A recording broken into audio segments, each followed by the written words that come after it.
naman pinababayaan mo na sarili mo niyan, Miguel, sa sobrang trabaho mo. Ako naman, Tay. Ang iisipin nyo, yung sarili nyo. Ano yung pababayaan yan? Ako naman malaki na, kaya huwag nyo na ako intindihin. Binata ka na, Miguel. Binatang-binata ka na. At pumapogi po. Mahana po ako sa inyo, Tay. May girlfriend ka na ba? Naku, Tay. Binata lang ako, tsaka pogi. Yung girlfriend na yan, naku, wala pa sa isipan ko yan. Sino bang babae ngayon na titipuhan mo? Ano? Nagbago na ba o siya pa rin?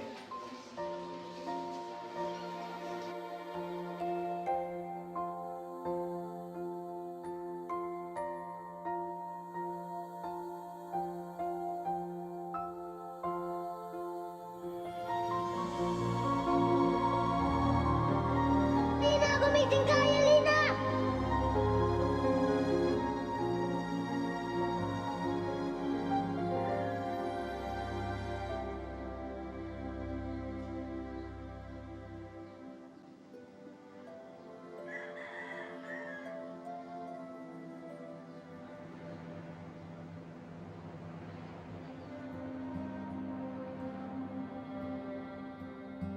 Hoy! Argoy! Kung makakatanaw ka dyan, parang hinihintay mo bumagsak ang langit, ah. Nagkakap ka ba bituin? Mamaya pa yun. Hindi naman, ano ka ba? Niisip mo na naman si Lina, no? Ni-imagine mo, nakasakay siya dyan sa aeroplanong yan, no? Hindi ko kasi alam, pare ko kung babalik pa siya galing Amerika. Baka ba naman, pare ko, lumang old story na yung Linang yan. Hanggang ngayon, binabalik-balikan mo pa rin. Kuya Megs! Kuya Megs! Oh, Kuya Megs, kayo na pa kita hinahanap Pinapauwi kayo ni Mami, marami daw gagawin sa bahay. Mad, sabi mo kay Tita Dolores, kung ang Diyos nga nagpapahinga ako pa kaya? Oo nga. Gusto mo sabihin ko talaga kay Mami yan? Hindi naman ako makina ng 24 oras nagtatrabaho. Sa bagay, kahit na makina, kailangan magpahinga. O, di naiintindihan mo na ako. So, maiiwan na ako muna dito. Basta kailangan mo umuwi, kundi sumo talaga kay Mami. Hoy, Madonna, pinapractice ka ba ng nanay mo para maging malamachine gun din yung bunganga mo, parang kanya? Gusto mo pati ikaw sumbong ko kay Mami? Sige, subo mo! Wala tangin na tatakot at batas to! Oh, tawag kay nanay. Hoy, Rabi! Sabihin mo kay nanay, uwi na ako, ha? Pre, uwi mo na ako. Napuno yata ng tutulit tenga ko sa daldal nitong Madonna to, eh. Maya na lang, pre. Yeah.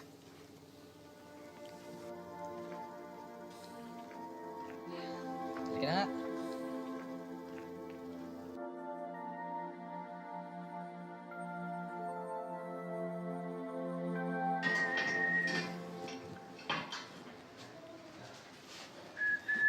Kosa, pakibigay naman tong sulat na to sa pamilya ko.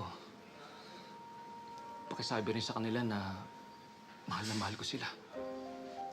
Bakit hindi ikaw mag-abot ito sa kanila, Kosa? Kosa, nakikiusap ako. Gawin mo to para sa akin. Pakiramdam ko kasi may hindi magandang mangyayari sa akin ngayong gabi. Bakit? Nilakad na naman ba kayo? Di wag ka sumama. Hindi pwede, Kosa. Lalo lang akong pag-iinitan si Peda. Hindi ako pakakawalan nun. Dahil alam niya kung paano ko trumabaho.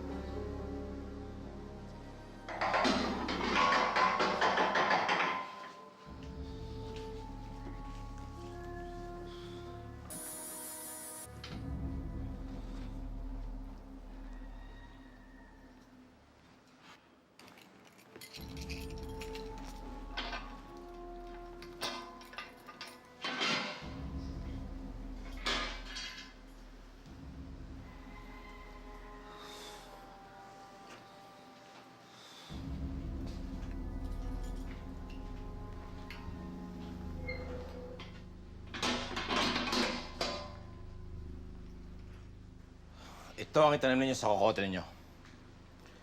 Wala kayong narinig at importante sa lahat, wala kayong nakita. Maliwanag ba? Opo. Sige, tulog na kayo.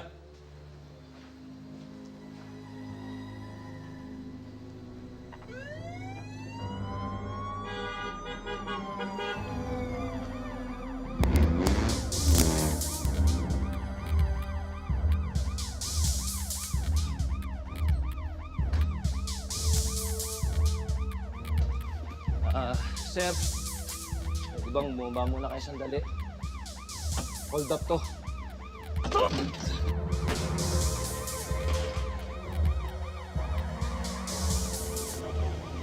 Balitaan din kita tayo. Wawa naman. Oo nga. Sige.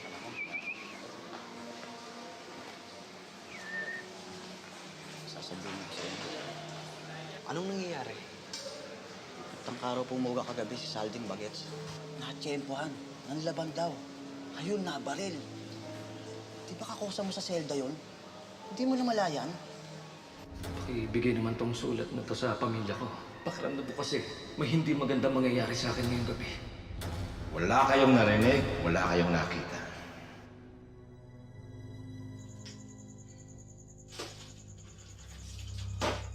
Parati kang wala dito sa bahay. Layas ka ng layas, ha? Eh, Mami, talaga namang nakonsyaring si Kuya Chris eh. Bakit di pa kaya tuluyan mo nang lumayas? Pero nakakaawa ka naman. Baka mapariwara yung buhay mo. Mapasama ka pa. Eh, kabilin-bilinan sa akin ni Kaloy na huwag kita pababayaan. Kung hindi ko lang siya iniisip, alam mo, wala akong kagana-gana palakihin ka.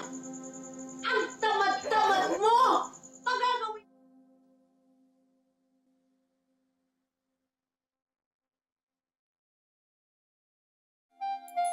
Ito bang mga sinasabi niyo mapaparindigan niyo? Sulat ho ni Saldi yan para po sa pamilya niya. Pinapaliwanag po dyan na totoong nangyayari po dito sa loob. Sa utos po ni si Peda. Pagkakaalam ko, pag ayaw na nilang sumama, tinatakot sila ni si Peda. Sige, paimbestigahan ko to. Salamat sa inyo. Salamat to, Warden. Salamat po.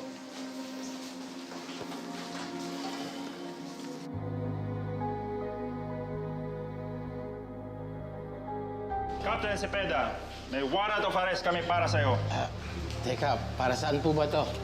Iimbestigahan ka namin sa pagkamatay ni Cristaldo Santa Maria. Teka lang ho. Inosente ho ako. Wala akong kinalaman Sa dito. opisina ka na magpaliwanag. Teka, sandali lang. Peda, sumama ka na maayos.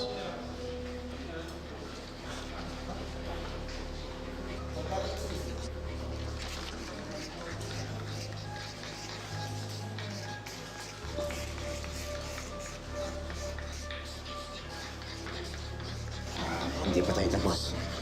Magkikita pa tayo, hudas ka.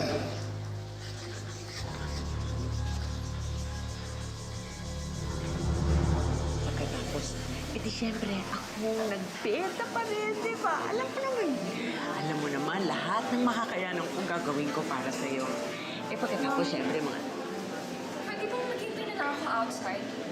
So yakin naman kasi ng place na to eh. Eh di lumabas ka para pagtripa ka ng mga gumagala. Eh, samahan mo kaya ako para bodyguard kita. Eh, gusto ko makausap si Tatay Kaloy. Pwede ba? Manahimik nga kayong dalawa dyan. Ay, nako, Kaloy, wag mo silang papansinin. Ganyan lang talaga yung dalawang yan. Parang aso't pusa. Alam mo, may pwesto na tayo sa mall. Ang ampalunggay mo, nasa mall na. Oh, maganda yan. At least kahit pa paano, lumalago yung negosyo natin. Sinabi ko naman sa'yo na kaya mong patakbuhin mag-isa yung negosyo natin. Siyempre. Ikaw ba naman, Miguel, tinutulungan mo ba yung Tita Dolores mo sa Ampalunggay business natin? Oo naman, Tay. Always and forever. Ako nga ang taga-timpla ng ampalunggay juice eh. Si Tita Dolores naman yung taga-benta. Eh, kamusta naman yung paghahanap mo sa nanay mo, Miguel? Wala pa rin magandang balita, Tay. Ako, may magandang balita ako sa inyo. Ha? Malapit na tayong magkasama-sama. Malapit ako makalaya. Saya-saya ko. Saya-saya ko. Miguel!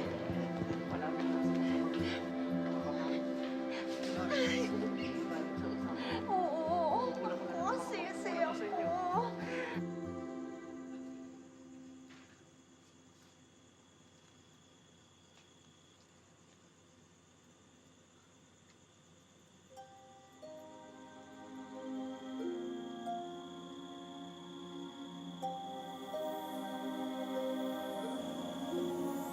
Tay, hindi ko po masabi sa inyo. kung sapat na ba yung panahong inukol ko sa paghahanap kay nanay para tigilan na po ito. Hindi naman po kasi biro-biro yung ginawa kong paghahanap kay nanay eh. Kung ako lang, Tay, ibabaling ko muna sana yung panahon ko kay tatay at sa pamilya ko dito sa Earth. Hindi naman po ako sumusuko sa paghahanap kay nanay eh. Kaya lang, Tay, nakakapagod eh. Tsaka malapit na po lumaya si Tatay Kaloy. Gusto ko lang sanang bumawi sa kanya. Dahil siya lang ang nagmahal sa akin ng todo.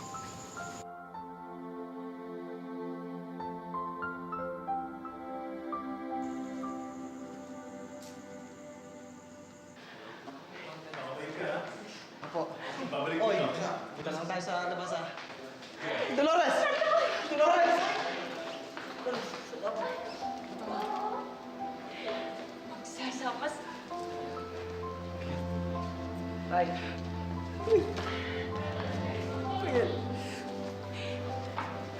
Alika na. Kasama na ba? Oo, anak ko. Talagang tuwang. Naku, kasi... Andiyan na si Kaloy! Judith! Baby, ano? Handa na ba? Ay, ang ganda! Naku, ang mga pagkain. Hello po. Oh, naku, ha? Masarap dapat siya. Ayan na siya! Mabuhay! Tagal natin kinang-kinang. Ang ganda. Kaloy! Tcharan! Wow! Ang ganda naman ito oh.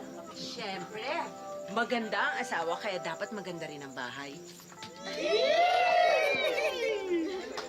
Oh, langgam! Tsang method, musta na po? Eto mabuti. Hanggang ngayon po ba?